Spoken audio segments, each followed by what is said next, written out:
Sometimes I simply cannot believe anybody in their right mind would say or do the things reported in the news.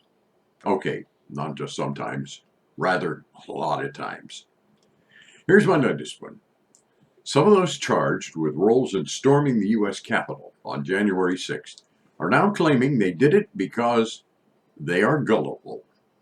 Lawyers for at least three of them are talking about using that as a possible defense for the crimes committed. They have told the Associated Press that misinformation about the election and the various conspiracy theories, much of it backed by former President Donald Trump, is what made their clients do what they did. A quote from defendant Anthony Antonio. I kind of sound like an idiot now saying it, but my faith was in him. Antonio also admitted he had little interest in politics previously, but then pandemic boredom set in, and he turned to conservative cable news and right-wing social media for something to do. An interesting side note about this guy, he was so disinterested in politics that at age 27 he had never before voted in a presidential election. His lawyer, speaking to the AP, characterized his client as, and I quote, a dumbass who believed what he heard on Fox News, end of quote.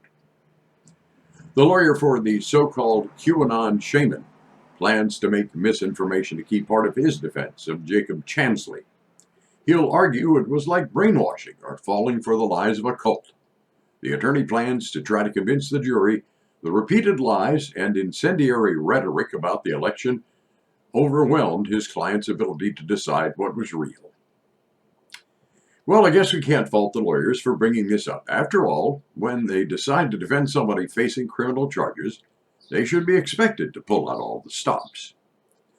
Fortunately, it is highly unlikely that these defense efforts will win over a jury. Others have tried this tack in numerous past cases and have failed. That's because sane and rational people who make up juries know something a person near and dear to me has said about those involved in storming the Capitol.